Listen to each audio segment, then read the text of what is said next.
جهة الداخلة وادي الذهب.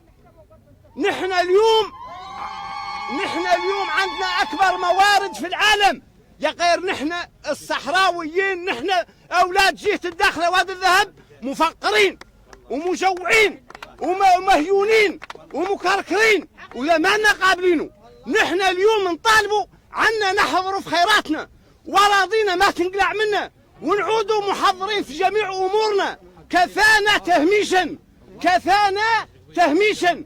شوف نحن وجهة سياحية من أكبر الوجهات اليوم على صعيد، ونحن يا ما عندنا درهم. نحن معيشين الفقر.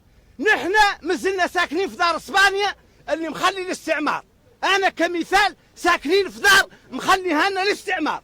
ما أبويا مجاهدي وعالم وقاضي وما خالق شي معه فيه، وحبسته اسبانيا وأسروه وحكموا عليه بالإعدام ووالو. نحن اليوم نعيش الفقر، وهذا لا مثال على الصحراويين كاملين اللي يعيشوا الفقر ويعيشوا ياسر من المهانة اللي ما هي مقبولة.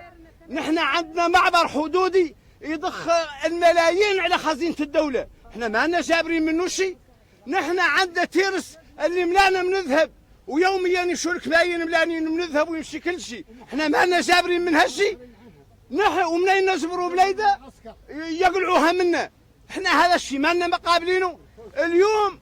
هذا والحوت امالهم الا ذوك اليابانيين اللي جاوا انصدموا منين شافوا الداخله على الصوره ديال الداخله.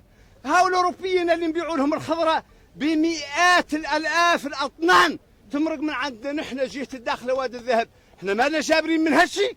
ها ما هو مقبول وما هو مقبول، ما هو مقبول، ما هو مقبول. ومن ثم اللي التاليات نحن من امام المحكمه. ذوما لا يقلعوا منا اراضينا اللي محرين هباتنا وجدودنا بدمائهم وبجهادهم وبنضالهم وبمقاولتهم. هذا ما هو مقبول، هذا ما هو مقبول.